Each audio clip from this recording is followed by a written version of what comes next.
Ce matin, est-ce qu'on peut lui dire merci ensemble? Parce qu'on peut bénir Jésus pour le souffle de vie qu'il a renouvelé en nous, sa présence avec nous. Père éternel, je te dis merci pour ta grâce, merci pour ton amour. Merci ce matin pour le souffle de vie renouvelé. Merci pour le mouvement de ton esprit en nous, avec nous, sur nous. Il n'y a personne de semblable à toi. Personne n'est magnifique comme toi. Nous apprécions ta présence. Nous apprécions l'esprit. Nous apprécions l'eau. Nous apprécions le sang. Nous apprécions tout ce que tu es, tout ce que tu as. Nous apprécions ce que tu fais et jamais nos âmes ne peuvent se lasser de voir, d'entendre ce que tu es, ce que tu fais. Pala sapli canto fli candelevalia. Zoom ple decla il a vila conde pla il compe di la cadoazida.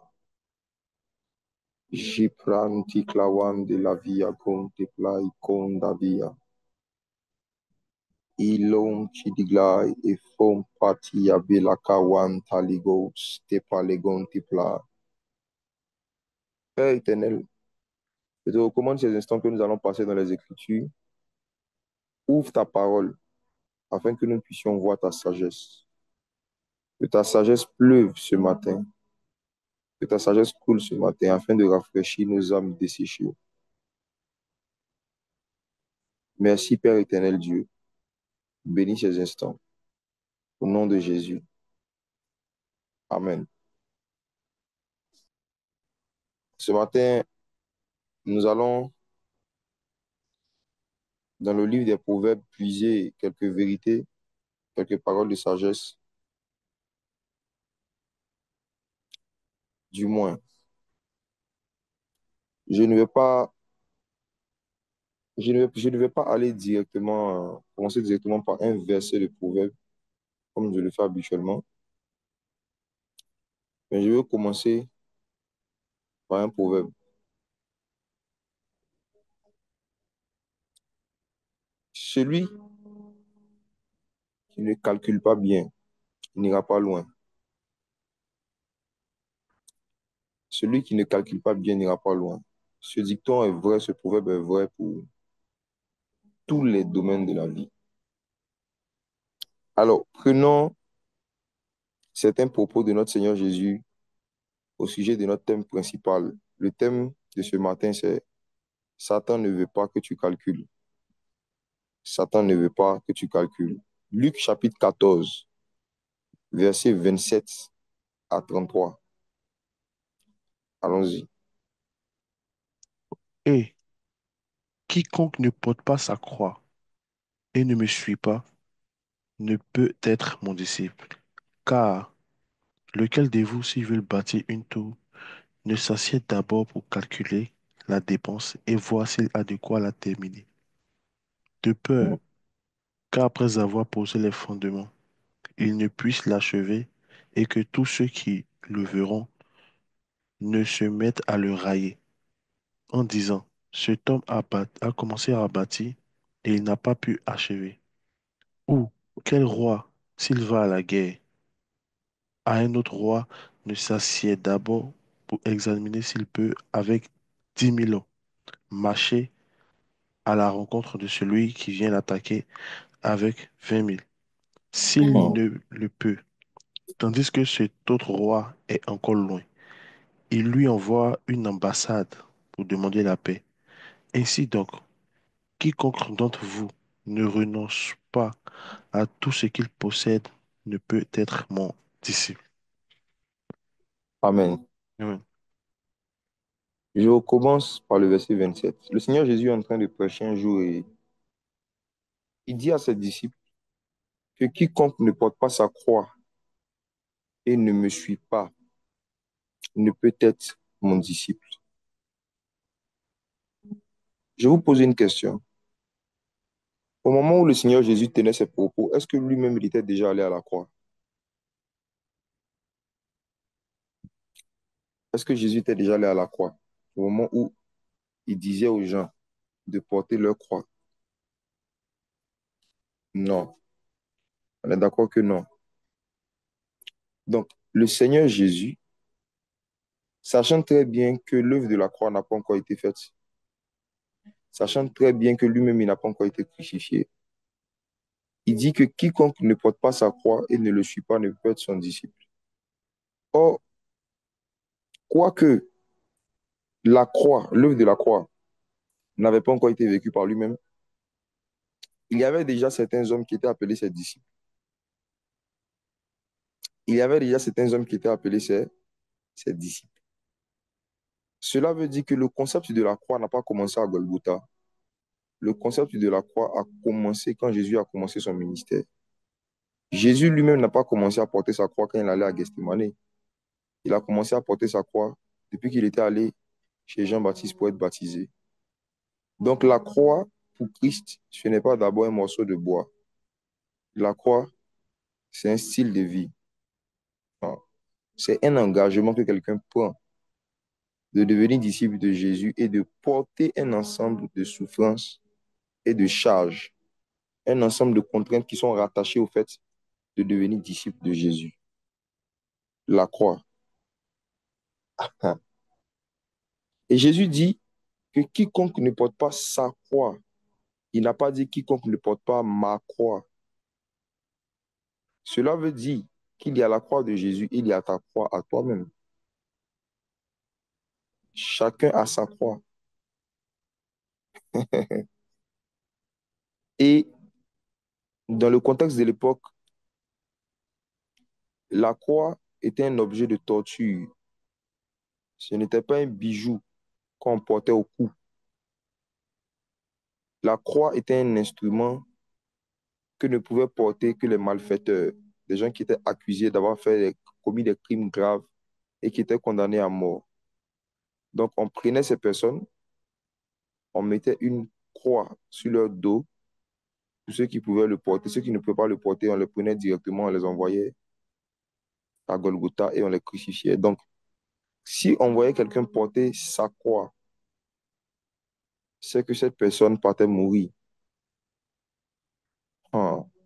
Si on voyait quelqu'un porter une croix, c'est que cette personne a été accusée. Accepter Jésus, c'est accepter d'être accusé et condamné à mort.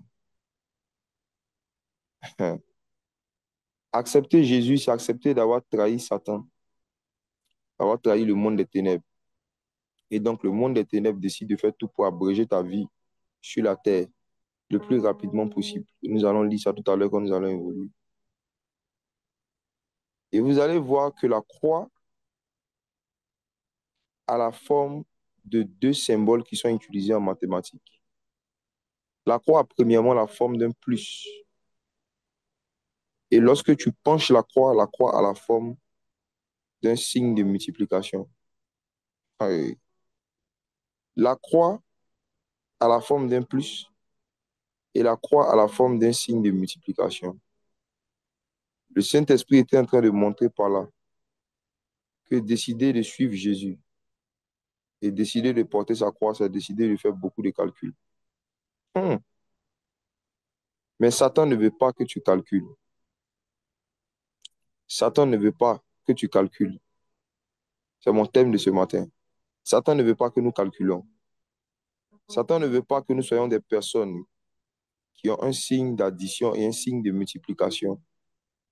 Logiquement, lorsque tu prends la décision de devenir disciple de Jésus, il y a certaines choses qui vont commencer à s'additionner dans ta vie et il y a certaines choses qui vont commencer à se multiplier dans ta vie. Mais bon, j'en parlerai en détail le dimanche. Nous sommes en train, le dimanche, d'aborder une série de vérités sur l'œuvre de la croix, sur la crucifixion de Jésus. J'ai commencé le dimanche dernier. Je continuerai dimanche prochain et les autres dimanches. Je vais parler du plus et de la multiplication, de l'addition et de la multiplication de la croix. Ce n'est pas le thème de ce matin. Mais on voit déjà qu'il y a déjà la notion de calcul même dans la forme de la croix. Donc le Seigneur Jésus prêche et il dit à ses disciples, vous savez, si quelqu'un décide de me suivre, cette personne doit faire certains calculs. Premier calcul, verset 28. 28. Car Ah, lequel de vous, lequel de vous, oui, s'il veut bâtir quoi? si je veux bâtir une tour, Arrêtons-nous là. S'il veut bâtir une tour, ça ne vous rappelle rien?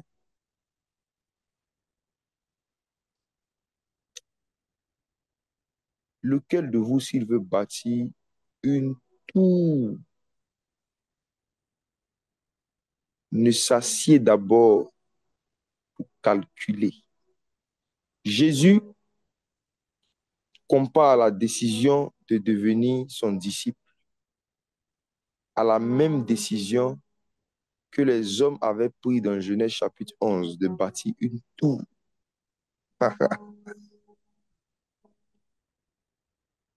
Vous avez tout compris. La tour de Babel. La tour de Babel. Jésus explique la mentalité qui a été à la base de la construction de la tour qu'il était descendu lui-même pour détruire. Il dit, avant de bâtir une tour, la première chose que les hommes font, les hommes qui ont de la sagesse, c'est qu'ils s'assiedent d'abord pour calculer. Donc, quand vous lisez l'histoire de la tour de Babel, sachez que ce n'est pas seulement l'histoire d'un groupe de personnes qui ont décidé de bâtir une tour, mais c'est aussi l'histoire d'un groupe de personnes qui se sont assis pour calculer. Ils ont calculé la dépense. Ils ont essayé d'évaluer ce que ça allait leur coûter de pouvoir bâtir une tour dans le sommet, touche le ciel. Et dans le domaine de la construction des tours, le plus important, ce n'est pas le début de la construction, c'est la fin. Car la fin d'une chose vaut mieux que son commencement. Et Jésus dit, une personne sage est une personne qui ne commence pas lorsqu'elle n'a pas calculé d'abord si elle a de quoi terminer. Il dit, lequel de vous, s'il veut bâtir une tour, ne s'assied d'abord pour calculer la dépense et voir s'il a de quoi la terminer. Ça veut dire que les Ivoiriens qui ont un proverbe célèbre qui disent que ce que tu ne peux pas terminer, il ne faut pas commencer. Ils ont raison. C'est une sagesse antique. L'intimité avec Jésus est une tour. La marche chrétienne est une tour. La marche avec Jésus, c'est une tour. Et avant de commencer à bâtir cette tour, Jésus dit, est-ce que tu t'es assis pour calculer la dépense? La première chose que tu dois savoir quand tu décides de marcher avec Jésus, c'est que tu vas dépenser. Est-ce que tu as calculé cette dépense? Est-ce que tu sais qu'il y a des choses à dépenser pour bâtir une relation avec Jésus?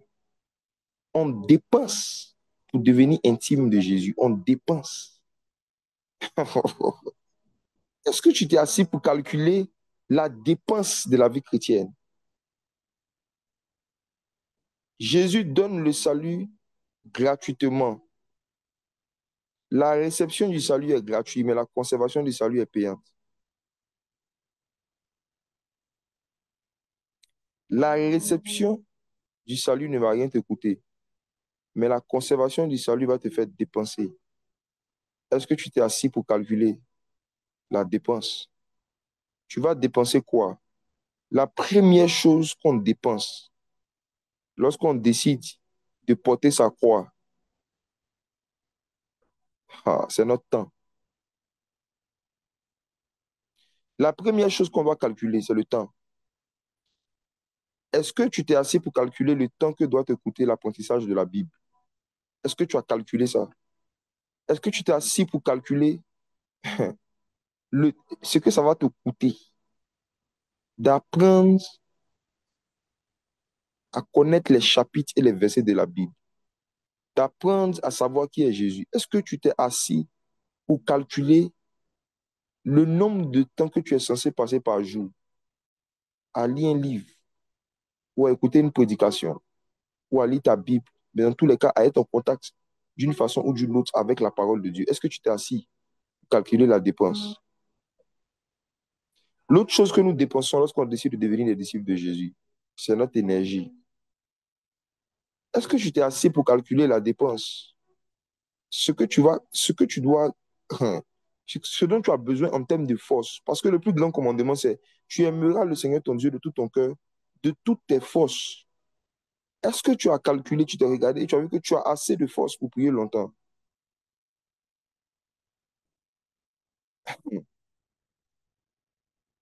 Est-ce que tu t'es assis pour compter le nombre de temps dont tu as besoin par semaine ou par jour pour apprendre à prier?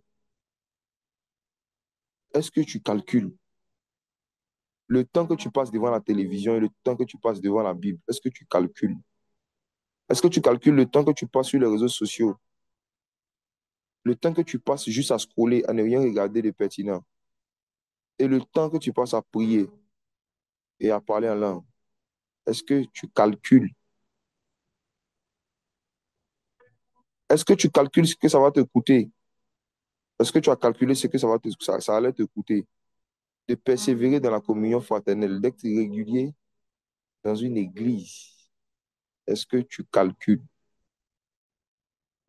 le coût du transport, ce que ça va te coûter, la fidélité à Dieu, manifester la fidélité à Jésus, à Christ, que tu vas manifester à ta fidélité au corps de Christ? Est-ce que tu calcules?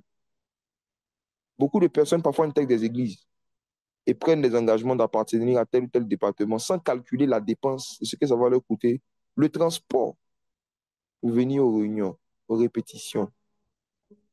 Est-ce que tu t'es assis pour calculer? Il y a beaucoup de choses dans lesquelles beaucoup de gens se sont jetés dans la vie chrétienne sans faire de calcul. Est-ce que tu calcules? Satan ne veut pas que tu calcules. Le Seigneur dit ce qui arrive à ceux qui ne font pas de calculs avant de prendre des engagements importants. C'est le verset 29. C'est qu'après avoir posé les fondements, après avoir commencé, ils ne vont pas pouvoir achever et ils vont s'attirer des moqueries. Au verset 31, Jésus compare encore la décision de devenir son disciple au fait d'aller faire la guerre à un autre roi. Jésus dit, est-ce que tu as calculé le nombre de soldats que tu as? Vous savez, cette partie aussi est très puissante. Jésus dit que décider de devenir son disciple, c'est décider de faire la guerre à un roi. Et ce roi en question, c'est Satan. Décider de se lever et puis de faire des prières de combat spirituel, c'est décider d'attaquer le diable, d'attaquer Satan. Jésus dit, lequel, au verset 31 de Luc 14, s'il va faire la guerre à un autre roi, ne s'assied d'abord ou examiner s'il peut avec 10 000 hommes. Oh, marcher à la rencontre de celui qui vient l'attaquer avec 20 000. Écoutez-moi. Avant de décider d'évangéliser en public, avant de décider d'attaquer Satan en public, est-ce que tu t'es d'abord assis pour calculer, pour voir si avec tes 20 minutes de prière par jour, tu peux attaquer quelqu'un qui a parlé avec Dieu pendant des milliers d'années avant de devenir un démon? Est-ce que tu as calculé si avec le temps que toi tu passes dans la parole de Dieu, tu peux attaquer celui qui était en communion avec la parole depuis le commencement, Satan? Est-ce que tu t'es d'abord assis pour voir si avec les 10 000 heures que tu passes à dormir, tu peux vraiment t'attaquer à un esprit qui rôde comme un lion rugissant, cherchant qui dévorer? Est-ce que tu t'es assis pour calculer ce que ça va te coûter de devenir un témoin de Jésus et de devenir un chasseur de démons? Est-ce que tu as calculé ce que ça coûte? Est-ce que tu as vu que tu as assez d'armes, tu as assez d'outils pour te lever pour commencer à aller contredire les gens qui attaquent Jésus? Est-ce que tu t'es assis pour faire des calculs? Satan ne veut pas que tu calcules. Est-ce que tu as calculé si le nombre de versets bibliques que tu connais dépasse le nombre de versets que Satan connaît? Est-ce que tu connais autant de versets que le diable? Le diable a déjà lu tous les évangiles par cœur. Il n'avait même pas d'abord besoin de les lire parce qu'il n'a manqué aucun programme de Jésus. Quand Jésus était né, Satan était là. Quand Jésus a commencé à prêcher, Satan était là. Quand Jésus a fini de jeûner 40 jours dans le désert, la première personne qui allait prendre un rendez-vous privé avec lui pour un entretien, c'était Satan. Satan a échangé seul avec Jésus. Satan a déjà passé 40 jours avec Jésus dans le désert. Et toi, as-tu déjà fait 40 jours avec Jésus? Est-ce que tu as calculé si le nombre de temps que toi tu passes avec Jésus dépasse le nombre de temps que Satan a passé avec Jésus? Est-ce que tu calcules? Est-ce que tu calcules? Satan connaît l'œuvre de la croix parce qu'il était là et c'est lui-même qui l'a exécuté. Et toi, as-tu déjà médité profondément sur la mort, la crucifixion et les souffrances de celui que tu vas aller prêcher? Jésus ici parle d'une guerre que quelqu'un peut décider de se lever pour aller faire avec 10 000 hommes. Et il va attaquer un autre roi qui lui a 20 000. Il dit que si cet homme calcule, il va se rendre compte qu'il doit rester en paix avec l'autre roi. Il va envoyer une ambassade demander la paix. Il y a certains parmi vous, ce n'est pas encore le temps pour vous d'évangéliser parce que vous ne connaissez pas assez de choses sur Jésus. Vous devez faire la paix avec le diable. Si vous calculez votre ignorance de l'évangile et de la saine doctrine, vous allez comprendre que vous êtes dans une période de la vie chrétienne où vous devez rester en paix avec l'autre roi qui a plus d'âmes que vous.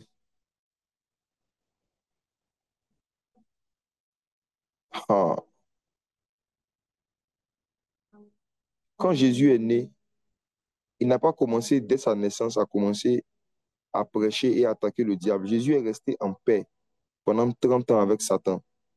Pendant 30 ans, Jésus n'a pas attaqué Satan. Pendant 30 ans, Jésus n'a pas déclaré la guerre au monde des ténèbres pendant 30 ans. Pourquoi? Parce que Jésus avait calculé ce que ça allait lui coûter. Et pendant 30 ans, il n'avait pas encore assez d'outils, assez de moyens pour attaquer le roi de ce monde. Hmm. Est-ce que tu calcules?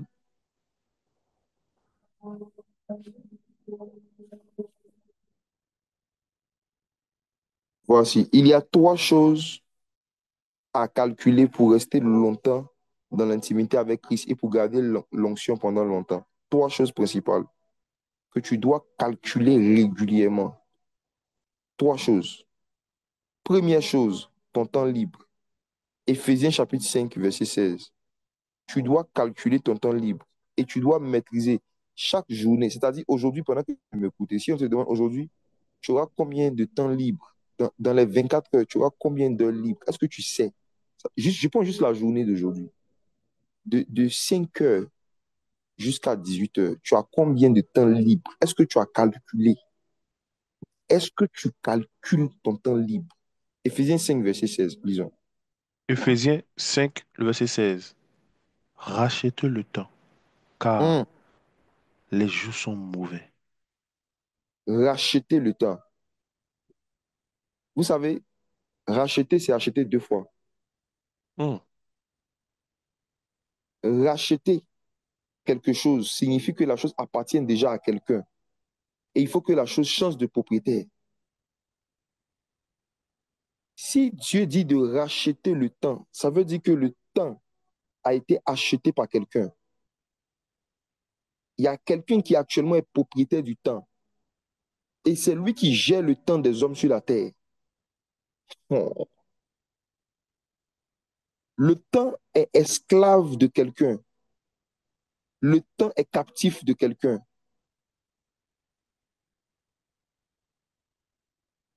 Jésus a dit, allez et prêchez l'évangile à toute la création. En d'autres termes, allez racheter toute la création. Et parmi les éléments de la création que nous devons racheter, il n'y a pas seulement les âmes des hommes. J'ai prêché ça le dimanche dernier, n'est-ce pas? Il y a toute la création. Il y a les âmes, il y a même aussi le temps. Le temps fait partie des personnes que nous devons racheter. Le temps est un être vivant. Yes. Le temps est un être vivant. Le temps, ce n'est pas un ensemble de minutes. Le temps, c'est un ensemble d'esprits. hmm, qui a été retenue captive par Satan.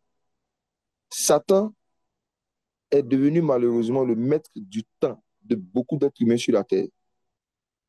Et qu'est-ce qui prouve que le temps est un être vivant? C'est qu'au fur et à mesure que le temps passe, tu vieillis. Au fur et à mesure que le temps passe, ta peau se dégrade. Au fur et à mesure que le temps passe, nous nous rapprochons de la mort. Le temps agit comme un microbe. C'est le temps qui nous tue, ce n'est pas Dieu. Ce qui fait que les hommes se rapprochent de la mort, c'est parce que le temps passe. Voici pourquoi les dates d'anniversaire, les anniversaires, le fait d'avoir un an de plus, ce n'est pas seulement une bénédiction, mais un an de plus, c'est aussi une future malédiction. Dans quel sens? Plus ton âge augmente, plus tu te rapproches de la mort, parce que le temps bouffe l'énergie, la jeunesse, la fraîcheur et la vigueur des hommes. Ce qui fait que Dieu ne meurt pas. Ce qui fait que les esprits vivent longtemps, c'est parce qu'ils vivent hors du temps. Ils vivent dans l'éternité. Et si tu n'apprends pas à tuer le temps va te tuer. Racheter le temps, car les jours sont mauvais. Racheter le temps. Comment est-ce qu'on rachète le temps? Apocalypse chapitre 12, verset 12. Est-ce que tu as calculé le temps qui te reste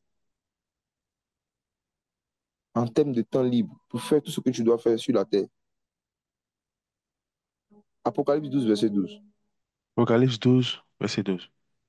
C'est pourquoi réjouissez-vous, cieux, et vous qui habitez dans les cieux. Malheur à la terre et à la mer, Malheur à la terre et à la mer. Malheur à ces endroits où il y a la notion du temps. Oui, car le diable est descendu vers vous, animé d'une grande colère, sachant qu'il a peu de temps. attendez. Selon ce verset, quelle est la raison de la colère du diable? Sachant qu'il a peu de temps. Mes frères et sœurs, est-ce que vous savez que même Satan s'est assis pour calculer le temps qui lui reste depuis la résurrection de Jésus? Et Satan a estimé il y a près de 1500 ans, il y a plus de 1600 ans, Satan a estimé qu'il lui restait peu de temps. J'aimerais que vous réfléchissiez avec moi sur quelque chose. Est-ce que quelqu'un qui n'a pas calculé son argent peut savoir qu'il lui reste peu d'argent? Mm. Est-ce que quelqu'un qui ne s'est pas assis pour calculer son argent peut savoir qu'il lui reste peu d'argent? À qui c'est déjà arrivé comme moi d'aller dans un pays étranger et tu changes l'argent que tu as dans la monnaie de ce pays et tu as l'impression que tu as beaucoup d'argent et tu dépenses, tu ne calcules pas parce que tu ne connais pas bien la monnaie du pays, tu dépenses, tu dépenses, tu dépenses. Et puis au fur et à mesure que les jours avancent, tu te rends compte que tu t'es mis dans les problèmes. Tu te rends compte qu'il te reste peu d'argent et il y a une grande colère qui commence à t'animer parce qu'il te reste, sachant qu'il te reste peu d'argent. Qui a déjà vécu ça? Ceux qui voyagent beaucoup savent de quoi ils parlent, bien qui ont déjà voyagé. C'est-à-dire que peux te lever, tu vas au Ghana, tu changes le CFA en Ghana City. On va te donner beaucoup de papiers comme ça. Tu seras content, tu vas te sentir multimillionnaire. Tu vas dépenser sans calculer pour des petites choses. On va te donner les prix de certaines marchandises, tu payes seulement, comme Doug Saga. Travaillement, travaillement. Tu donnes seulement. Et puis, arrivé un moment, tu t'assois et puis tu décides de faire des calculs. Et quand tu convertis ton argent dans ce que tu avais initialement avec ce qui te reste, tu te rends compte qu'il te reste peu d'argent. Et quand c'est comme ça, une grande colère t'anime. Tu te rends compte que tu t'es fait arnaquer, que tu t'es fait escroquer. Tu te rends compte qu'on t'a donné, on t'a surfacturé certains produits. Tu payais seulement. Moi, ça m'est arrivé plusieurs fois. Donc, ça veut dire quoi? Quand tu vas dans un pays qui est étranger, l'une des premières choses que tu dois faire, c'est t'asseoir pour calculer les dépenses que tu es censé faire. pour ne pas que la galette supprenne comme un voleur, comme un homme en âme. Eh bien, le diable a fait la même chose avec le temps. Le diable sait que tout ce qu'il est capable de faire contre l'homme, contre Jésus, il ne peut le faire que dans la mesure, dans la limite du temps qui lui reste. Donc, Satan s'est assis et il a fait des calculs. Et quand il a calculé, Satan a estimé qu'il lui reste peu de temps. Et toi, est-ce que tu t'es déjà assis pour voir le temps qui te reste? Hmm. Je ne connais pas ton âge, mais est-ce que tu sais combien de temps environ il te reste pour faire tout ce que tu dois faire pour Dieu sur la terre et pour vivre ce que tu es censé vivre avec Dieu sur la terre? Psaume 90, verset 12. Si beaucoup d'entre vous vous asseyez pour calculer le temps, comme le diable, vous allez voir qu'il vous reste très peu de temps entre l'âge que vous avez aujourd'hui et l'âge probable auquel vous devez mourir. Et puis tous vos rêves, toutes vos ambitions que vous avez, tout ce que vous rêvez de faire sur la terre avant d'aller au ciel, est-ce que vous savez combien de temps il vous reste? Et est-ce que vous êtes en train de racheter le temps? Est-ce que vous utilisez le temps libre? On rachète le temps en utilisant son temps libre pour faire les choses qui vont dans le sens de notre destinée ou pour faire les choses qui vont dans le sens de ce qu'on veut réaliser sur la terre. C'est comme ça qu'on rachète le temps. Celui qui ne connaît pas combien de temps libre il a dans une journée ne peut pas racheter le temps. Attendez, attendez. Avant qu'on lise le passage, attendez que je m'asseye ici. Je vais m'asseoir sur cette vérité. Hmm. Mes frères et sœurs, tant que vous vous levez chaque matin, que vous sortez de la maison, que vous commencez à vaquer à vos activités sans avoir calculé clairement le nombre d'heures libres ou le nombre de temps libre que vous avez dans la journée, vous vivez comme des animaux.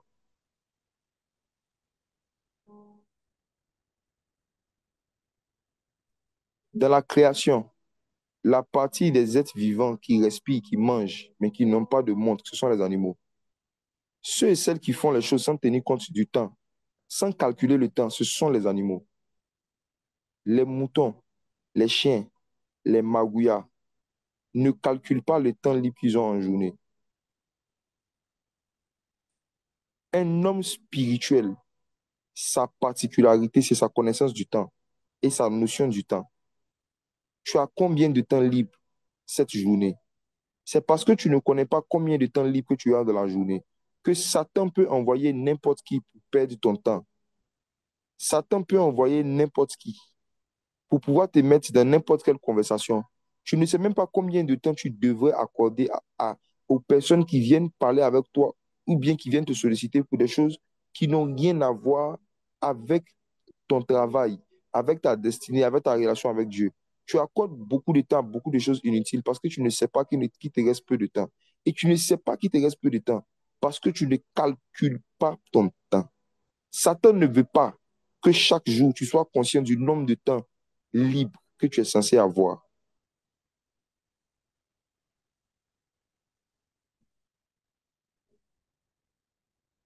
Je prends l'exemple de quelqu'un qui est entrepreneur.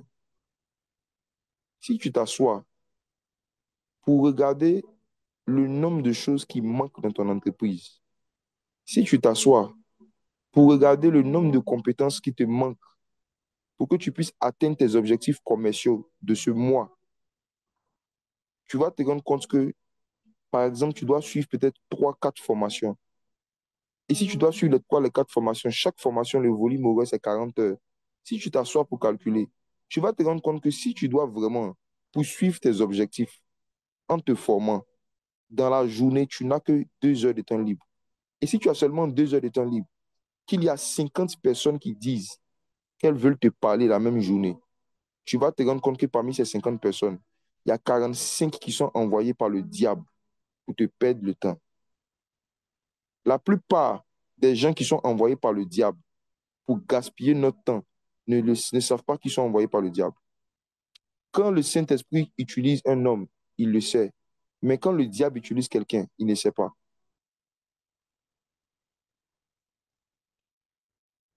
Ah. La plupart des industries de divertissement que vous voyez sont des armes de destruction massive et de distraction massive entre les mains du diable, destruction de notre temps. C'est parce que le diable sait qu'il reste peu de temps à lui-même et aux hommes qu'il a mis en place un ensemble de divertissements 24 heures sur 24, des chaînes de télé. Oh. ou 24 heures sur 24, il y a de quoi tuer le temps. Satan sait que le temps est un être vivant. Si tu le tues, tu seras tué. Tu le tues mal, tu seras tué. Ce que tu vas devenir dans 2 ans et dans 3 ans ne dépend pas des prophéties qui sont sur ta vie. Ce que tu vas devenir dans 2 ans, dans 3 ans, dépend de ce que tu fais de ton temps libre aujourd'hui. Je rembobine. Ce que tu vas devenir spirituellement, financièrement, professionnellement dans 2 ou dans 3 ans ne dépend pas du nombre de prophéties. Il ne faut pas calculer les prophéties qu'on t'a données. Ce n'est pas ça que tu dois calculer. Ce ne sont pas le nombre de prophéties qui sont sur ta vie qui va déterminer ce que tu dois devenir ou ce que tu vas devenir dans 2 ou dans 3 ans. Ce que tu vas devenir dans 2 ou dans 3 ans ne dépend pas du nombre de prophéties. Ça dépend du nombre de temps libre que tu as accordé à apprendre ce que tu es censé apprendre, à t'instruire, à te former et à t'informer. Je te dis la vérité. Tu risques de mourir pauvre. Tu risques de mourir pauvre. Tu risques de mourir pauvre. Si tu continues à passer tes journées et à entamer tes journées sans calculer le nombre de temps libre que tu as et le nombre de temps que tu es censé consacrer à t'informer et à te former, vous risquez de mourir dans la misère, dans la frustration et dans la souffrance, en parlant en langue, en citant des versets, en évangélisant. Parce que vous passez vos journées à ne rien apprendre de nouveau. Vous passez vos journées à ne pas grandir en compétences, mais à continuer de souhaiter que Dieu fasse des miracles pour vous, qu'il n'a pas fait même pour des orphelins et des enfants de la rue, qui se battent, eux, pour vendre dans les rues, qui se battent pour essayer de faire quelque chose de leurs mains.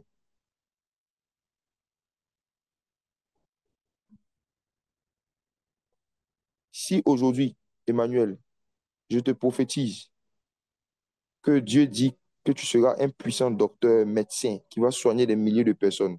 Hmm, Emmanuel, si je te dis ça aujourd'hui, hmm, et que tu ne vas pas t'inscrire dans une école de médecine pour commencer à apprendre la médecine, hmm. est-ce que dans 7 ans, tu seras médecin? Non. Si aujourd'hui, je te prophétise que ainsi parle l'Éternel, tu seras un puissant docteur, un puissant médecin sur Paris. Tu vas opérer des malades. Tu vas guérir les gens par la science. Si je finis de te dire ça, Hmm, et que tu vas t'asseoir devant Netflix, tu vas te connecter sur TikTok pour regarder des gens en train de faire des vidéos drôles toute la journée. Dans 5 ans, dans 6 ans, est-ce que tu seras médecin? non. Et les gens vont dire que je suis un faux prophète parce que ce que j'ai dit ne s'est pas accompli. Hmm, incroyable. Écoutez-moi, quand une vraie prophétie tombe dans la vie d'un faux chrétien, il va faire passer la personne qui a prophétisé pour un faux prophète. Il n'y a aucune prophétie que Dieu a donnée sur notre vie, aucune prophétie, aucune promesse de Dieu sur notre vie qui ne va s'accomplir lorsqu'on n'est pas en train de racheter le temps. Si on n'est pas en train d'utiliser le temps libre pour faire des choses qui vont dans le sens de la prophétie qu'on a reçue, on ne va jamais devenir ce que la prophétie a dit. C'est ainsi, Emmanuel, que depuis plus de 15 ans, quand moi j'étais rentré dans la foi, j'ai trouvé des gens sur qui on prophétisait pendant chaque culte, pendant chaque veillée. Dieu va t'utiliser. Hmm, Tu as un puissant don de guérison. Dieu va passer par toi pour envoyer un réveil. Et hmm, puis la personne tombe sous l'onction. Waouh! Il tombe, casse 2 chaises. J'ai vu des gens sur qui on a prophétisé qu'ils ont une forte onction, hmm. qu'ils ont un puissant don de prophétie. J'ai vu des gens sur qui on a prophétisé pendant des mois, pendant des années, devant moi. Je suis venu les trouver dans la foi. On dit qu'on prophétisait même sur eux avant que moi je me convertisse. Après ma conversion, qu'on a prophétisé sur eux, Dieu veut t'utiliser. Tu as un grand ministère. Tu vas gagner des âmes. Tu vas réunir des milliers de personnes pour prêcher l'évangile. On l'a prêché ça jusqu'à aujourd'hui. Emmanuel, même cellule n'a pas encore ouvert. Chai. Cellule, cellule. Cellule de prière.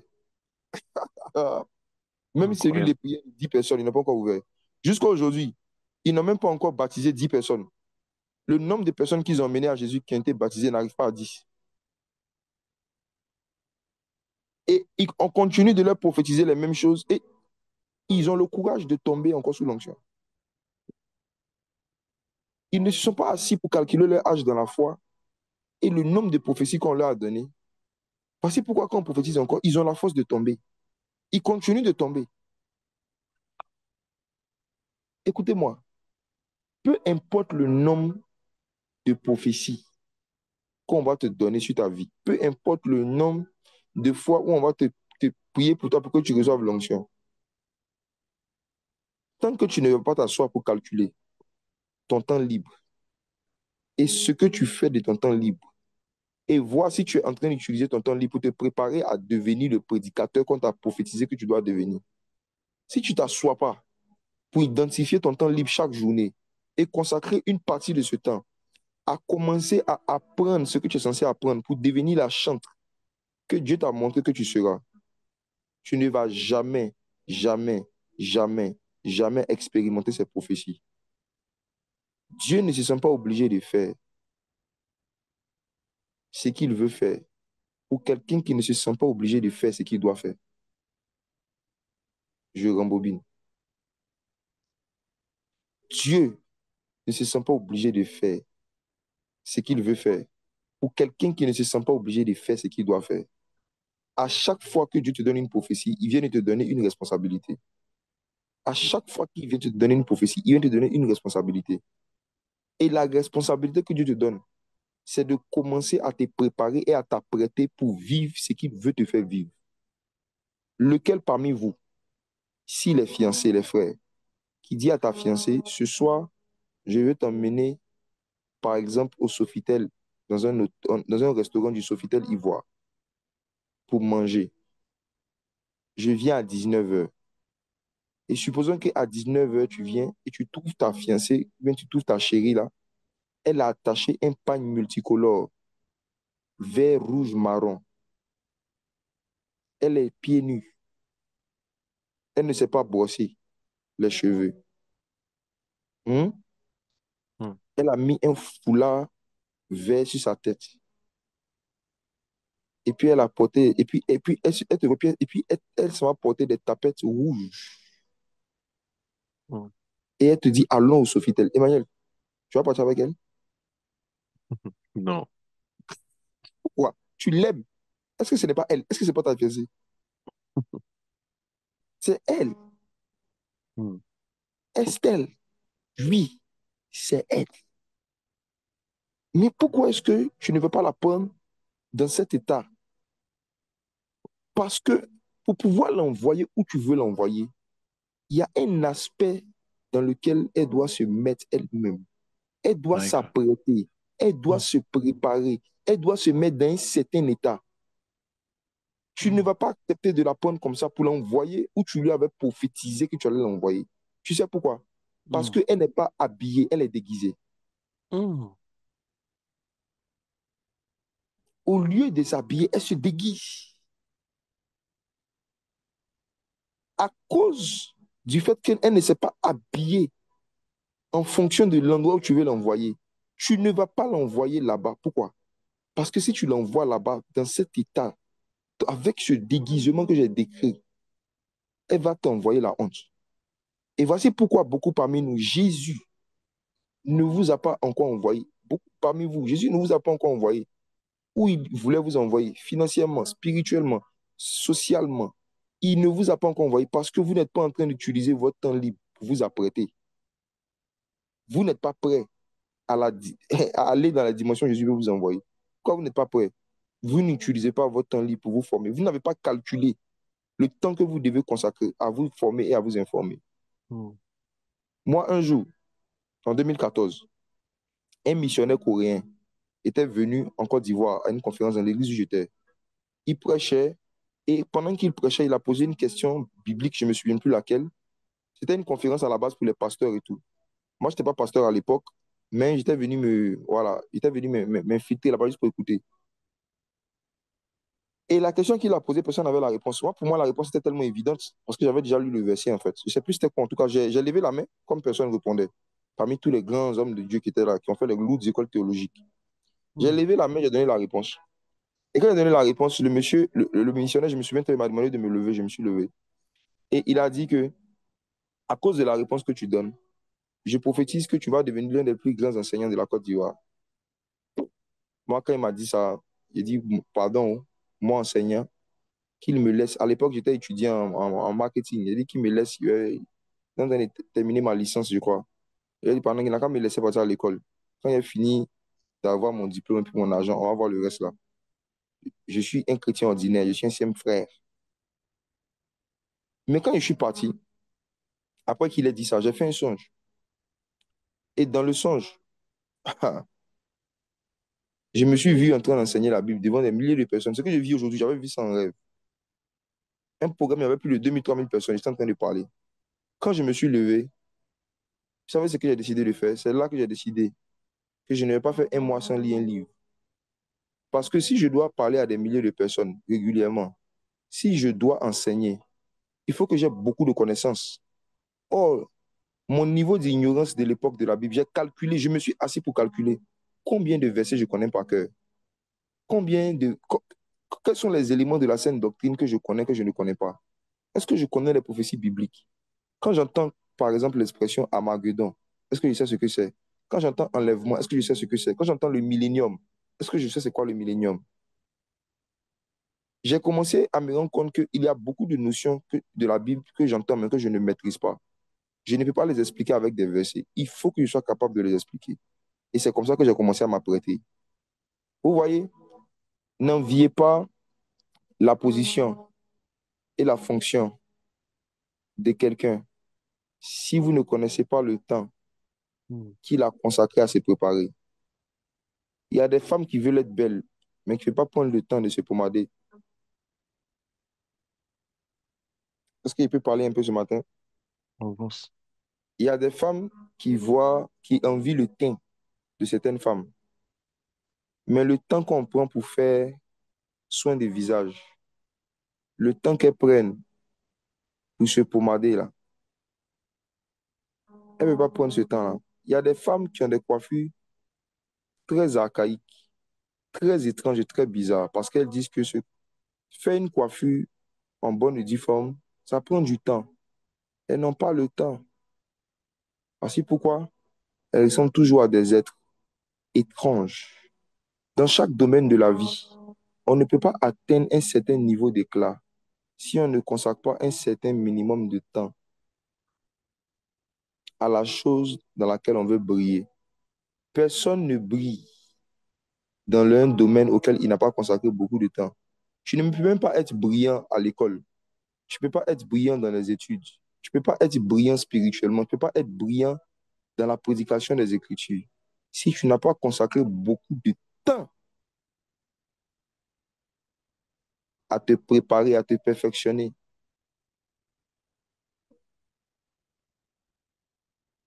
Nous qui avons la grâce d'avoir épousé de très belles femmes,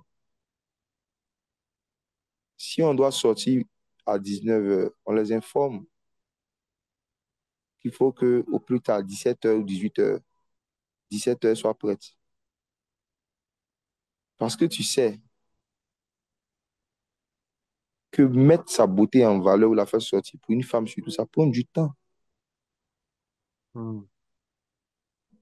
Oh, Hmm. Satan ne veut pas que tu calcules ton temps. Somme 90, verset 12. Psaume 90, le verset 12. Enseigne-nous à bien compter nos jours, Hmm. afin que nous appliquions notre cœur à la sagesse. Vous savez pourquoi vous n'appliquez pas vos cœurs à la sagesse? Parce que vous ne comptez pas vos jours, vous ne comptez pas vos journées. Hmm. David a prié Dieu pour dire, Père, apprends-moi à compter mes jours, c'est-à-dire mes heures, mes minutes. Vous savez compter l'argent, mais est-ce que vous savez compter vos jours? Wow. Vous savez compter votre argent, mais est-ce que vous savez compter vos jours? Satan ne veut pas que tu calcules tes jours, tes journées. Satan ne veut pas que tu calcules.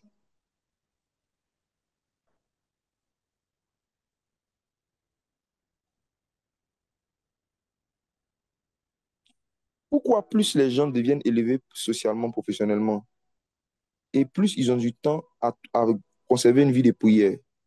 C'est parce que avant de connaître l'élévation professionnelle, ils n'ont pas appris à compter leurs jours. Ils n'ont pas appris à compter leurs journées.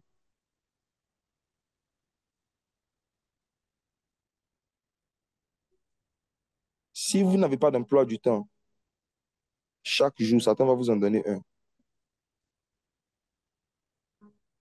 Et l'emploi du temps, dans l'emploi du temps de Satan, il n'y a pas de place pour Dieu. Dans l'emploi du temps de Satan, il n'y a pas de place pour Dieu. Toute personne qui a un emploi du temps dans lequel il ne trouve pas le temps de prier a un emploi du temps inspiré par Satan. Toute personne qui a un emploi du temps ou dans ses jours, dans ses journées, il ne voit pas le temps qu'il va consacrer à la prière ou à la méditation. C'est la preuve qu'il est conduit par Satan. C'est Satan qui a acheté son temps. Satan a acheté son temps avec un salaire. Satan a acheté son temps avec la gloire, avec la notoriété. Satan a acheté son temps avec quelque chose.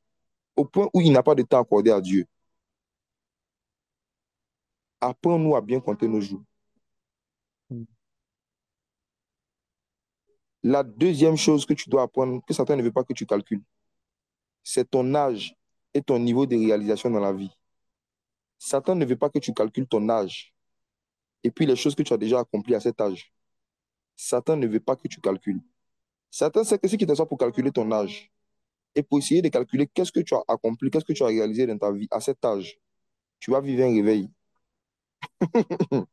Mm. Tu as quel âge? Et à cet âge, qu'est-ce que tu as fait pour ton pays, pour ta ville, pour ton église, pour ta génération, pour l'humanité, qui n'était pas fait avant que toi tu ne naisses? Tu as quel âge? Et à cet âge, qu'as-tu fait pour ta famille, pour la ville où tu es, pour le pays où tu es, qui n'avait pas encore été fait? Tu as quel âge? Est-ce que tu sais compter tes jours? Est-ce que tu sais compter ton âge et tes réalisations dans la vie? Tu as quel âge?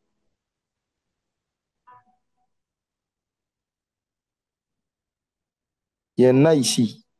C'est parce que vous ne vous asseyez pas pour compter votre âge, pour compter vos jours, que vous triez encore les hommes et que vous êtes encore célibataire. Tu as quel âge? Il y en a ici, vous êtes célibataire, ce n'est pas parce que ce n'est pas encore le temps de Dieu. C'est parce que vous ne vous êtes pas assis pour compter vos jours. Vous ne vous êtes pas assis pour compter vos jours. C'est pourquoi à cet âge-là, tu cherches encore garçon lèvres roses. C'est-à-dire, toi, ton critère, c'est sur un Christ, hein. Ton critère, ton critère, là, pour pouvoir te mettre dans une relation avec quelqu'un, sa bouche doit être rouge. Mm. C'est quand tu avais 16 ans et 17 ans que tu avais ce genre de critères. Il n'a qu'à être grand détail, il n'a qu'à être en forme, sa bouche n'a qu'à être rouge. Quand tu avais 17 ans, voici le genre de critères que tu avais. Aujourd'hui, tu as 55 ans. Tu as toujours ce même critère. Tu attends toujours cet homme grand de taille, aux lèvres rouges, avec des faussettes, s'il te plaît, Mm. et beaucoup de barbe. C'est parce que tu t'es pas assis pour calculer ton temps qui te reste. C'est-à-dire que entre aujourd'hui, entre aujourd'hui, l'âge que tu as et l'âge auquel tu es censé partir, tu es censé mourir, qui est peut-être 81, 70 ans, tu t'es pas assis pour calculer. Je vous dis que le manque de calcul, le fait que les gens ne se sont pas assis pour compter leurs jours, ont fait qu'ils se sont basés sur des critères charnels pour refuser des bénédictions spirituelles. Parfois, Dieu a mené vers eux des personnes qui étaient spirituelles, mais qui n'avaient pas l'apparence physique qu'ils voulaient. Et ils les ont rejetés. Qui a reconnu le bras de l'Éternel? Qui a reconnu le bras de l'Éternel? Tu peux être une sœur qui, lorsqu'elle était enfant, elle a toujours rêvé de se marier avec un homme qui a beaucoup de barbe. Maintenant, le temps en train de passer, ton âge en train de passer, tous les gars qui viennent vers toi sont chauves et imberbes. Chauves et imberbes. Oh, tu as toujours rêvé de te marier avec un homme qui a fait un afro et qui a beaucoup de barbe. Wow. La forme que la bénédiction de Dieu prend pour venir vers nous ne correspond pas toujours à la forme qu'on a souhaité ou à la forme qu'on rêve. Dieu n'est pas là pour réaliser nos rêves. Dieu ne nous a pas envoyés sur la terre pour réaliser nos rêves. Il nous a envoyés sur la terre pour réaliser notre destinée.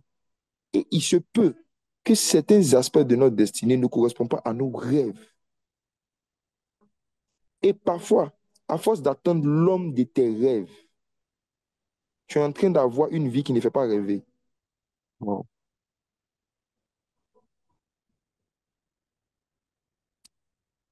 Satan ne veut pas que tu calcules. Il ne veut pas que tu calcules les vertus des gens que Dieu envoie vers toi, mais il veut que tu calcules leur apparence. Et beaucoup parmi vous, parce que vous attendez que vos rêves se réalisent, vous êtes en train de vivre des cauchemars.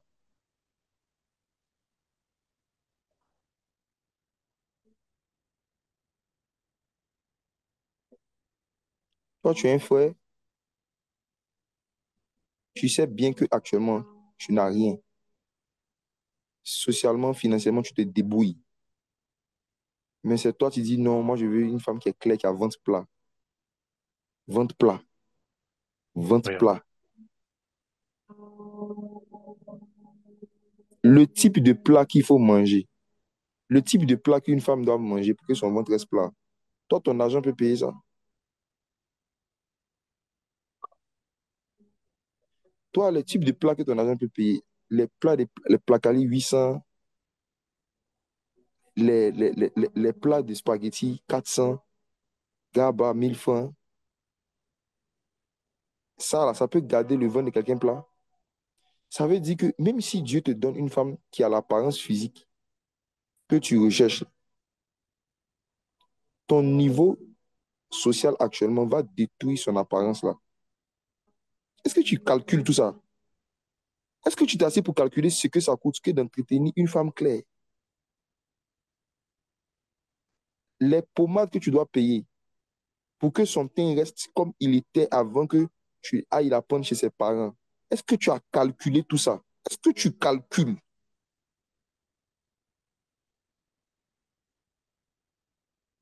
Beaucoup de frères parfois veulent aller soulever des sœurs pour les marier sans avoir calculé la dépense. Jésus dit, qui veut bâtir une ville et puis il ne s'assoit pas pour faire des calculs?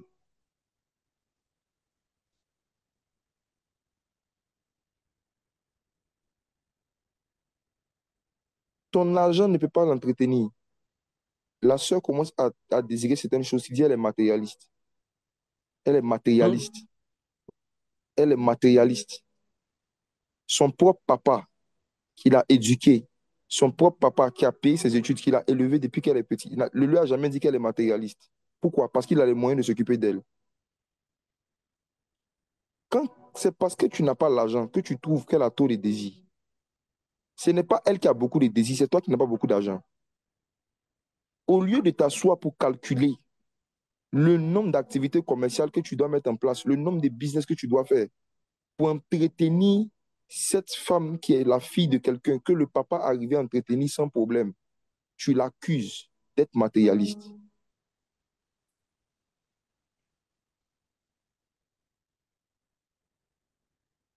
Satan ne veut pas que tu calcules. Moi, je vous donne un conseil, vous les frères célibataires. Avant d'aller déclarer vos sentiments à quelqu'un, regardez la famille dans laquelle elle vit. Regardez la vie qu'elle avait, le minimum que ses parents lui avaient donné, le minimum que ses parents lui avaient donné avant que vous ne veniez dans sa vie. Et si vous savez que vous n'avez pas encore le moyen de lui offrir le même minimum, quelque chose de similaire, hein, déclarez vos sentiments avec beaucoup d'humilité. Déclarez vos sentiments avec beaucoup d'humilité. La tour que tu veux bâtir, le foyer que tu veux bâtir, la tour que tu veux bâtir, il faut t'asseoir pour calculer ce que ça va te coûter. Jésus dit, il faut calculer la dépense. Il faut calculer. Et quand tu vois que ton argent n'arrive pas encore, ça veut dire que tu dois travailler beaucoup plus. Tu dois comprendre, toi, en tant qu'un garçon, que tu dois être un battant. Tu dois commencer à multiplier tes compétences et tes savoir-faire. Tu dois commencer à pouvoir avoir beaucoup de sources de revenus dans le but de ne pas enlever quelqu'un d'un niveau, d'un point A pour l'amener à un point Z. Hein? Pour ne pas prendre quelqu'un d'un point A puis l'amener à un point Z et puis arriver là-bas, dire à la soeur au point Z là-bas qu'elle est matérialiste. Le teint que tu as vu qui t'a attiré, là, ça a coûté quelque chose. La coiffure qui t'a plu, là, ça a coûté quelque chose. Même la forme que tu as vue, la nourriture que ses parents ont payée pour qu'elle ait cette forme, ça a coûté quelque chose. Où ta main ne peut pas arriver. Où ta main ne peut pas arriver. Il ne faut pas essayer de mettre ta bouche là-bas. N'essaie pas d'amener ta bouche où ta main n'arrive pas. La dernière chose que Satan ne veut pas que tu calcules, c'est ça. Tes sources de revenus. Ecclésiaste 10, verset 19. Je termine avec.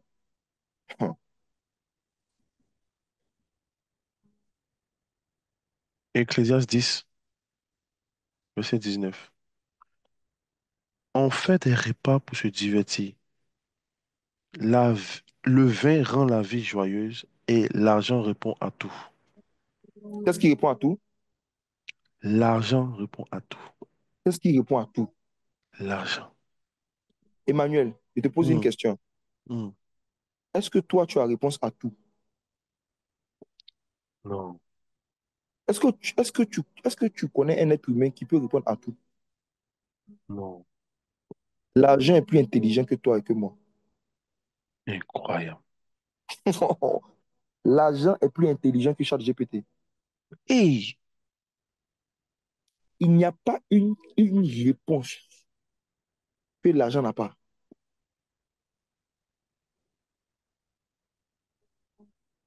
L'argent répond à tout. Je connais deux personnes dans la Bible qui répondent à tout, Dieu et l'argent. Dieu répond à tout. L'argent aussi répond à tout. C'est la raison pour laquelle Satan ne veut pas que tu calcules ton argent.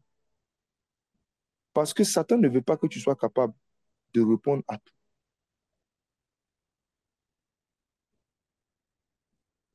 Satan ne veut pas que tu puisses donner des réponses très directes et très simples à des problèmes simples de la vie. Emmanuel, hmm, si une sœur envoie un message à son fiancé, elle dit, elle lui envoie la photo d'une coiffure. Elle dit, ah, j'aimerais faire cette coiffure. Est-ce que tu peux m'offrir ça? Hein? hmm. C'est une question simple, non? Une question simple. Est-ce que tu peux m'offrir cette coiffure? La question est tellement simple. Il demande ça coûte combien? Elle dit ça ne coûte que 100 000 francs CFA. Si le frère a les moyens, sa réponse sera simple. Il va dire OK, pas de problème. Il va dire oui. Mais s'il n'a pas ce qui répond à tout, il va faire une prédication sur le renoncement à soi. My God.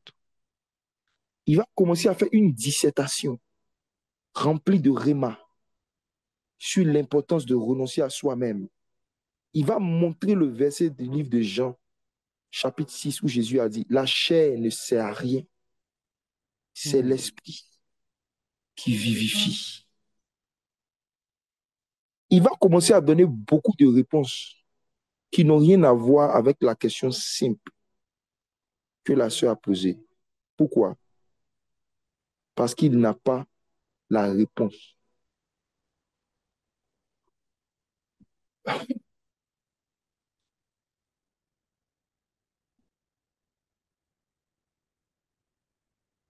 Frères et sœurs, l'argent rend simple.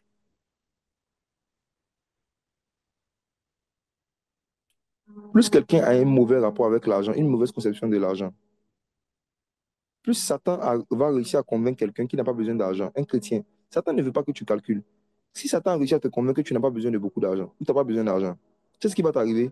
Tu auras du mal à être simple. Emmanuel, as-tu remarqué que les gens les plus simples du monde, ce sont les milliardaires et les millionnaires? C'est la vérité. Même dans leur habillement, plus quelqu'un a l'argent, plus il est simple. Tu sais pourquoi? Hmm, Parce que l'argent répond à tout. Où est le lien entre cette phrase et la simplicité que les gens ont l'argent ont? Je t'explique. hmm, Tu sais, reprends le cas de Mark Zuckerberg, le fondateur de Facebook. Tu vois comment il s'habille, non? hmm, Il le fait depuis longtemps, hein. Parfois même, il portait même le même pull tout le temps. Mais regarde, hmm. les gens qui se posent beaucoup de questions sur comment est-ce qu'ils doivent toujours s'habiller de façon éclatante, c'est parce qu'il y a beaucoup de questions dans leur vie auxquelles ils n'ont pas trouvé de réponse. Hmm. Ils ont tellement de questions existentielles auxquelles ils n'ont pas encore répondu qu'ils ont la culture de se questionner sur des choses inutiles parce qu'ils n'ont pas la réponse à tout. Mais quelqu'un qui a ce qui répond à tout, il a tellement de réponses à beaucoup de choses que finalement, il devient très simple parce qu'il ne se pose pas beaucoup de questions. En fait, son esprit n'est pas rempli de questions. Donc, la tranquillité qu'il a dans sa tête, là, ça se voit dans son habillement. Il s'habille de façon tranquille et de façon simple parce que sa vie est simple. Et qu'est-ce qui a simplifié sa vie? C'est l'argent. My God. Il y a des problèmes simples pour lesquels on n'allait pas prier longtemps si on avait travaillé pendant longtemps. Si des gens s'étaient assis pour étudier longtemps et pour travailler longtemps, pour économiser longtemps, ils n'auraient pas prié longtemps pour avoir certaines choses matérielles. La vie allait devenir plus simple. L'argent répond à tout. Et Satan ne veut pas que tu calcules l'argent. Quand je dis Satan ne veut pas que tu calcules, ça veut dire qu'il ne veut pas même que tu t'intéresses à ça. Beaucoup de chrétiens savent comment gagner les âmes, mais combien savent comment gagner l'argent? Eh, Ils savent comment gagner les âmes, mais ils ne savent pas comment gagner l'argent. Satan sait que si tu vas gagner une âme à Jésus, que cette âme vient, cette âme va venir avec beaucoup de questions. Et les réponses à beaucoup de questions des âmes, c'est l'argent qui répond à tout. Satan sait que le niveau d'évangélisation, le niveau d'impact et d'influence que notre onction a dépend de notre niveau, notre capacité financière. Il sait ça. Donc, il va envoyer des raisonnements qui ont l'apparence de la piété, mais qui renient ce qui en fait la force. Il va envoyer des raisonnements, des pensées, et je vois beaucoup de chrétiens comme ça. Emmanuel, hmm, ce que je vais dire va sembler dur, mais c'est la triste vérité et c'est la pure vérité. hmm, Plus un prédicateur, surtout les plus jeunes, là, plus il vit la misère pendant des années, plus il vit la souffrance, la galère pendant des années, et qu'il ne cherche pas à travailler de ses mains, ou qu'il ne cherche pas à apprendre quelque chose qui va l'aider à pouvoir être dans un certain niveau d'abondance, plus il va commencer à attaquer toutes les prédications et tous les messages qui parlent de l'argent. c'est vrai. Vous n'allez jamais voir un prédicateur qui est dans l'abondance et qui est prospère faire des posts, des publications et des vidéos pour dénoncer des personnes qui donnent leur argent à Dieu. Des personnes qui donnent leur argent à Dieu, peu importe la forme qu'ils utilisent, peu importe la façon dont ça se fait, mais des personnes qui donnent des offrandes à Dieu. Quand tu vois quelqu'un qui fait des messages pour commencer à attaquer une pratique qui concerne l'argent dans l'église, regarde la personne qui parle. Est-ce que lui-même c'est quelqu'un qui a l'argent? Tu vas voir que 10 fois sur 10, la réponse est non. Hmm, C'est sa frustration, son aigreur et sa haine qui prêche en forme d'amour de la sainte doctrine. Et je vous dis la vérité, il n'y a pas quelqu'un qui est, qui travaille, qui produit de l'argent, qui gagne de l'argent, qui se bat et qui va avoir une certaine haine ou qui sera gêné par le fait qu'on donne beaucoup d'argent à Dieu, à l'église ou à un homme de Dieu. Non, Mhm. je parle d'un chrétien. La personne qui s'est offusquée lorsque la femme, Jésus est en train de prêcher, et il y a une femme qui est venue casser son parfum, la femme pécheresse. Elle est venue casser un parfum de grand prix sur Jésus. C'était Judas. Mhm. C'était Judas. L'une des façons aussi de reconnaître Judas au milieu des prédicateurs, c'est ceux et celles qui s'offusquent, qui s'opposent et qui s'exclament lorsqu'on fait trop de fun dans la présence de Jésus.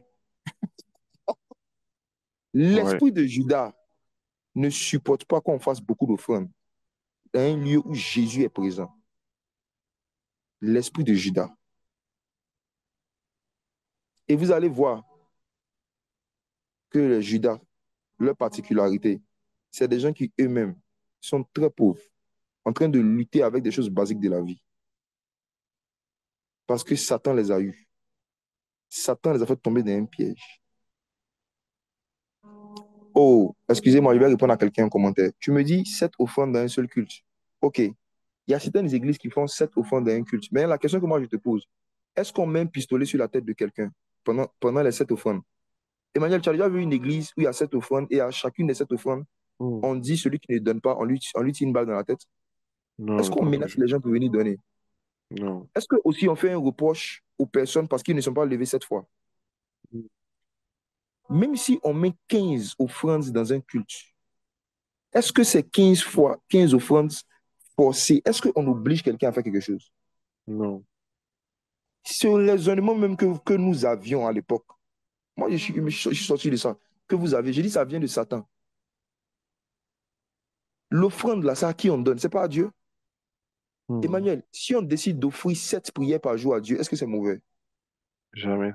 Donc si on décide aussi de donner notre argent 7 fois à Dieu, qu'est-ce qui est mauvais? Hmm. Question. Satan ne veut pas que tu donnes beaucoup à Dieu. Il ne veut pas que tu calcules. Et je vous dis la vérité, hein, ce genre de raisonnement qui est sorti de l'enfer, qui est venu dans le monde et qui est rentré dans l'Église, par rapport aux choses qui touchent les questions d'argent, cette année 2025, ceux et celles qui ne vont pas chercher à retourner dans leur Bible et à se remettre en cause par rapport à comment leur cœur réagit lorsqu'on donne quelque chose à Jésus, je précise, l'esprit de Judas va les prendre. Ils vont devenir des traîtres. Ils vont finir par se pendre. À qui on Mhm. donne? Tant que c'est à Jésus, même si c'est 20 fois, qu'y a-t-il de mal? N'est-il pas écrit à l'agneau de Dieu soit la richesse? N'est-ce pas comme ça que les anges l'adorent dans le ciel? C'est Judas et sa postérité qui sont dérangés dans leur cœur lorsqu'on donne trop d'argent ou trop de choses de valeur à Jésus. Incroyable. Si on n'a pas mis un pistolet sur la tête de quelqu'un, si on n'a pas forcé quelqu'un à donner, laissez les gens être libres de faire pour Dieu, d'exprimer leur amour pour Dieu de la façon dont ils veulent l'exprimer. Moi, il m'est arrivé plusieurs fois, pas 2 fois, pas 4 fois, pas 5 fois, pas 10 fois, plusieurs fois, de donner 100% de ce que j'avais quand j'étais jeune à Dieu et de marcher à leur retour de l'église à la maison. J'ai tellement marché pour Dieu qu'arrivé à un moment, Dieu a décidé que je ne marche plus jamais, Mhm. que je ne manque plus jamais de voiture. Jusqu'à ce que je meure, il y a une chose qui ne peut plus jamais me manquer dans la vie, c'est une voiture. Vous savez pourquoi?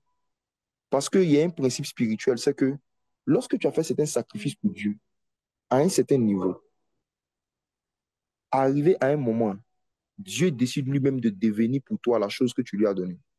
Mhm. Il est écrit, jette ton or dans la poussière, offre ton or à Dieu et le Tout-Puissant sera ton or. C'est l'un des passages les plus puissants du livre de Job. Jette ton or, le Tout-Puissant sera ton or. Ça veut dire que Dieu va devenir, Dieu sera pour toi ce que tu lui as donné. Lorsque tu lui donnes certaines choses à un certain niveau,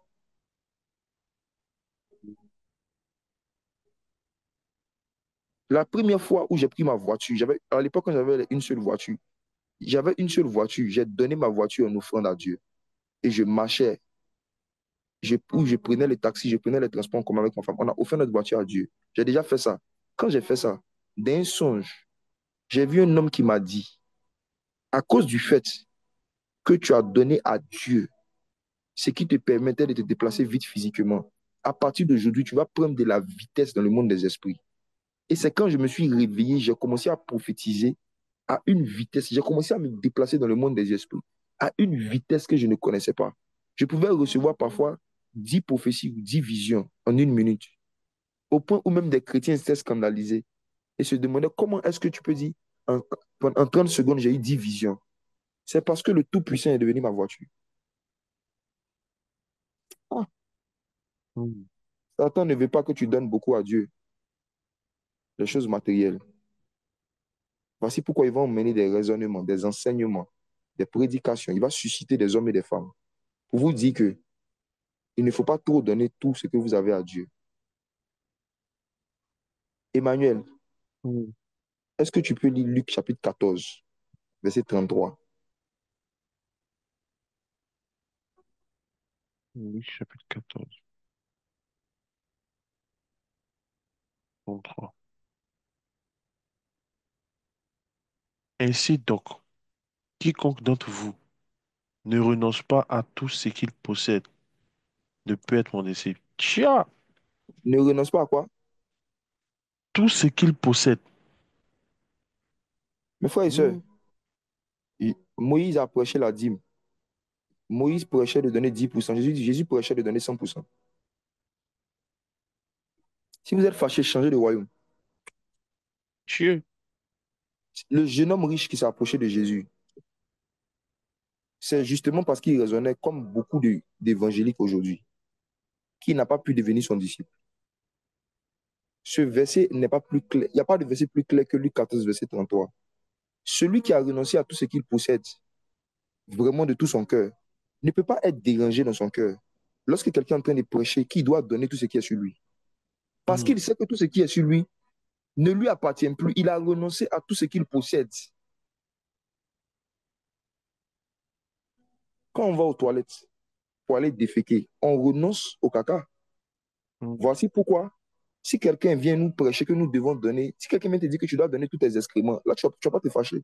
Parce que tu as renoncé à ça. Mais c'est parce que tu ne vois pas l'argent comme les excréments. Tu vois l'argent comme le paradis. C'est pourquoi les messages sur l'argent te dérangent. C'est l'argent qui te fait, c'est ce qui est ton paradis sur la terre. C'est grâce à ça que tu vis. C'est la source de ta vie. L'évangile, c'est renoncer à tout ce qu'on possède. Tout ce qu'on possède. Tout ce qu'on possède.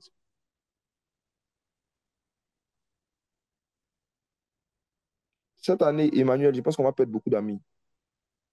C'est la vérité. Parce qu'on va commencer à prêcher les mêmes choses que Jésus prêchait dans Luc 14. On va prêcher la croix.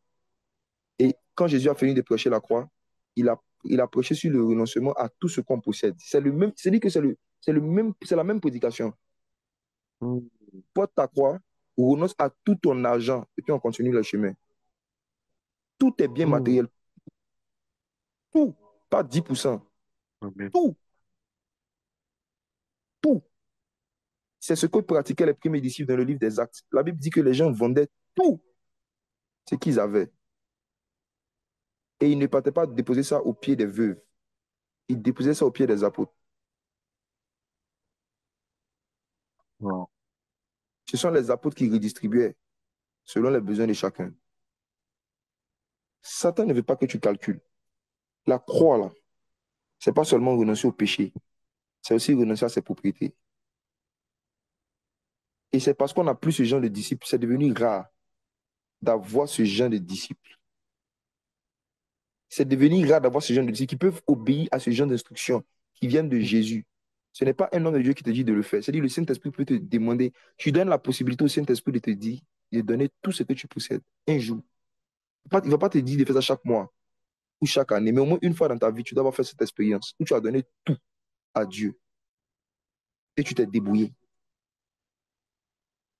C'est parce que le Saint-Esprit a du mal de plus en plus à trouver ces gens de disciples que je vous dis la vérité, il y a un niveau de puissance que vous ne voyez pas. Quand vous voyez les gens comme les gars de Kanguka, mais si vous avez la possibilité d'échanger avec ces personnes, Vous allez voir que, en fait, je ne connais personne qui a un certain niveau de puissance, d'influence spirituelle, mais qui n'a jamais fait certain niveau de sacrifice matériel. Je n'en connais pas. Je n'ai pas encore croisé. Les gens qui restent toujours au même niveau, dans les mêmes dimensions, même dans leur ministère, c'est des personnes qui n'ont jamais fait certains sacrifices matériels pour Dieu. Je vous dis la vérité. J'ai connu des gens qui ont été pasteurs avant moi. J'ai connu des gens qui étaient dans le ministère avant moi. J'ai connu des personnes qui ont fondé des églises avant moi. Je parle de tous ceux qui ont fondé des ministères. Il y en a, le ministère n'a jamais grandi parce que leur façon de donner à Dieu n'a jamais grandi. Leur façon de donner à Jésus n'a jamais évolué. Ils ne se rendent pas compte. Mais il y a un niveau de cupidité qui les empêche d'atteindre un certain niveau d'autorité. Jette ton or dans la poussière. Le Tout-Puissant sera ton or. Dieu Mm. peut décider de devenir ce que tu lui as donné. Oh, le Tout-Puissant sera ton or. Dieu peut prendre la forme de quelque chose de matériel que tu as donné à Dieu, que tu as donné à l'œuvre de Dieu. Dieu peut devenir cette chose pour toi. J'ai eu une vision très bizarre il y a quelques jours. C'est comme si je parlais, c'est comme si j'interrogeais Dieu. Je ne voyais pas le visage de la personne, mais je m'interrogeais, je disais, mais pourquoi est-ce qu'on n'arrive pas à trouver, pourquoi chaque fois qu'on trouve une salle ou un endroit dans mon ministère depuis un moment, peu importe la taille, ça devient petit. On n'arrive pas à trouver un endroit pour nous contenir. Quand on avait trouvé le CSTK où on était content, on dit, ah, voici un endroit qui peut prendre plus de 3 000 places. On va faire nos veillées régulièrement. Dès la première veillée, on a vu que malheureusement, on ne peut pas faire les veillées régulièrement. On avait arrêté. On dit, bon, on va parler de la culture. 4 500 places à la Noumambo. On fait une veillée là-bas, on voit que c'est petit. On n'arrive pas. On dit, bon, on va arrêter un peu les veillées. Ce qu'on va faire, bon, on va se concentrer sur l'église. On prend une salle. Au bout de quelques mois, ça devient petit. Mm. On dit, bon, on va se calmer, on retourne au CST, ça devient petit. J'ai demandé à Dieu, mais pourquoi est-ce qu'il n'y a pas un endroit, on ne trouve pas un endroit où on peut régulièrement, qui peut régulièrement nous contenir? Pourquoi est-ce qu'il y a toujours, on a toujours des problèmes d'espace, peu importe la taille? Emmanuel, tu sais ce que Dieu m'a dit? Avance. Il a dit, vous n'allez jamais trouver une salle. Il m'a dit, vous n'allez jamais trouver une salle qui pourront contenir toutes les personnes que j'appelle à t'écouter parce que je suis devenu ta salle. Wow. Dieu m'a dit, je suis ta salle. Incroyable. Que ce soit à Paris, il m'a dit en Côte d'Ivoire, il dit, il n'y aura jamais une salle qui va pouvoir contenir toutes les personnes que j'appelle à t'écouter parce que je suis devenu ta salle.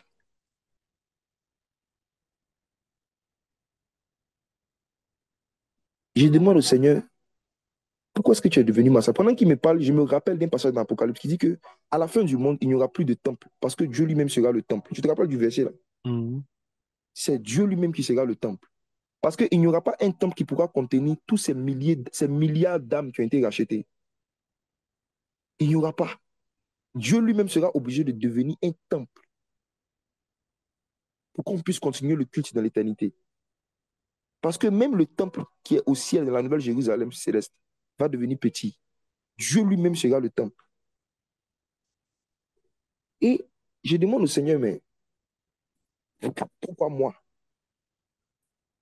L'apôtre Paul pouvait dire dans une épître comme ça que Jésus est venu sauver les pécheurs dont je suis le premier. J'ai dit, mais Seigneur, moi-même, je suis le premier de tous les pécheurs, le moindre de tous les apôtres, pour parler comme Paul. Pourquoi moi? Et le Seigneur m'a dit, il y a un temps où vous vous êtes sacrifiés. Vous avez sacrifié tout ce que vous avez pour louer des salles. Et vous ne prenez pas d'offrande. Pendant des années, de 2013 jusqu'à, je crois, peut-être 2019-2018, Mm. on vendait nos téléphones, Emmanuel. Certains ont vendu leurs habits Mm. parmi nous pour pouvoir louer des salles pour évangéliser. Mm. Dieu était là, il a vu. Les hommes n'ont pas vu, Dieu a vu. Dieu a vu comment est-ce qu'on se privait de notre argent de poche. Dieu a vu. Comment est-ce qu'on se privait de certaines mêmes choses qui ne nous suffisaient pas. Dieu a vu. Je me rappelle quelqu'un au milieu de nous qui a vendu son ordinateur pour qu'on puisse avoir l'argent pour louer une salle. Dieu a vu. Il a vu. Et il a dit, c'est là qu'il m'a donné cette révélation que lorsque des humains me donnent certaines choses à une certaine fréquence, à un certain niveau, je deviens cette chose pour eux. Si on veut organiser des événements ou des rassemblements, on est arrivé à ce point-là où on est sûr que tout le monde peut avoir une place normale. On est obligé de prendre un stade plein air ou bien d'aller sur Internet. Quand on fait des directs, il n'y a pas de problème de place. Si on se met dans un endroit en plein air, il n'y a pas de souci aussi.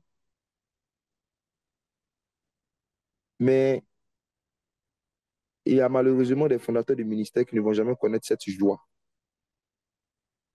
d'avoir un ministère qui ressemble à celui de Jésus, où des foules nombreuses venaient pour écouter la parole et pour être guéris de leur maladie. Beaucoup ne Mm. vont jamais connaître cette joie d'avoir un ministère qui ressemble au ministère de Jésus. Jésus était un homme de la foule. Vrai ou faux? Amen. Quand tu lis les évangiles, ce sont des foules qui suivaient Jésus. Beaucoup ne vont jamais connaître la joie d'être suivis par la foule, d'être écoutés par la foule comme Jésus. Vous savez pourquoi? Parce qu'ils n'ont pas accepté de faire une foule de sacrifices matériels pour Jésus.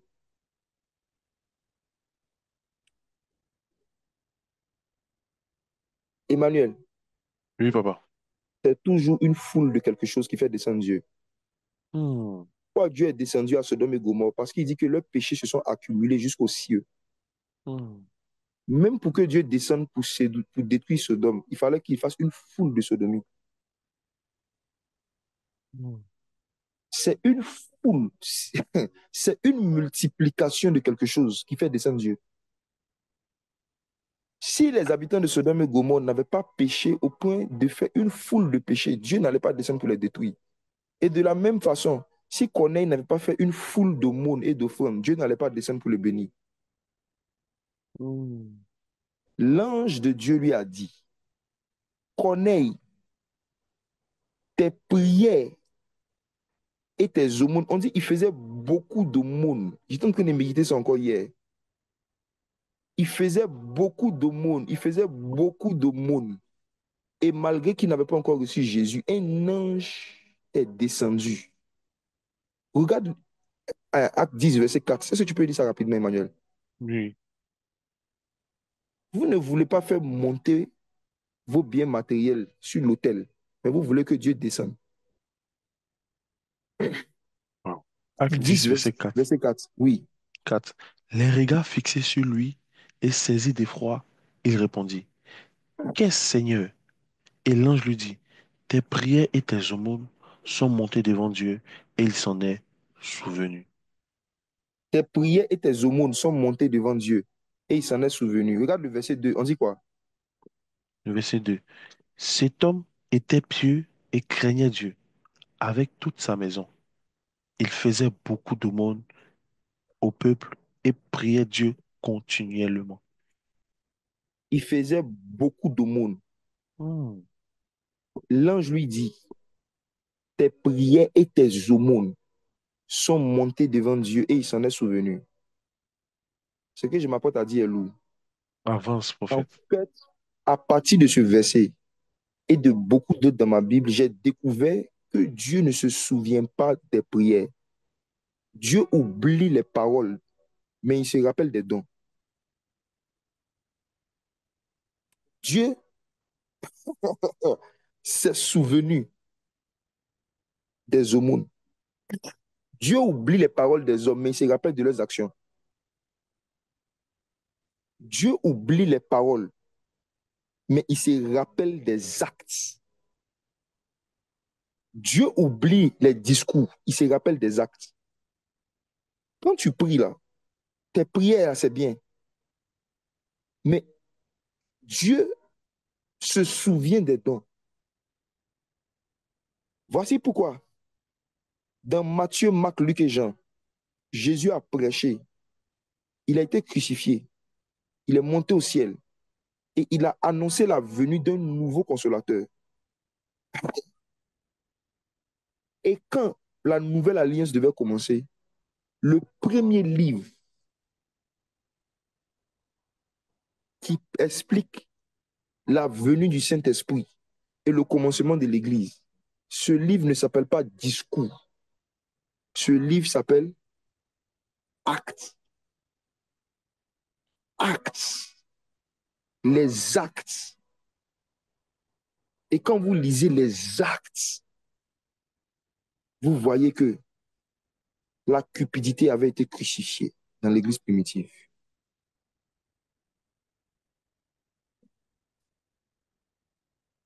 L'apôtre Paul a prêché l'évangile pendant des années parce qu'il n'était pas là au début de l'église. Et quand il a commencé son ministère, il n'est pas allé d'abord parler avec ceux qui étaient au début de l'église. Il dit dans Galates chapitre 2 que 14 ans plus tard, après 14 ans de ministère, il est revenu vers ceux qui ont été apôtres avant lui pour lui expliquer les beaux discours qu'il faisait, les bonnes prédications, les super miracles. Et les apôtres lui ont demandé de se souvenir des pauvres. Le seul reproche que les apôtres ont fait à Paul, c'est de se souvenir des pauvres. Vous savez pourquoi? Parce que les apôtres savaient que Dieu ne se souvient que de ceux qui se souviennent, de ceux qui ont besoin de certains biens matériels.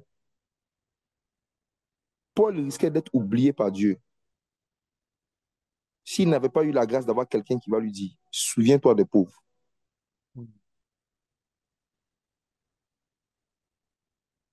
Et se souvenir d'eux, ce n'est pas juste penser à eux, c'est poser des actes, poser des actions, faire des dons qui vont pouvoir les aider, un temps soit peu, à être consolés de leurs besoins ou de leurs souffrances.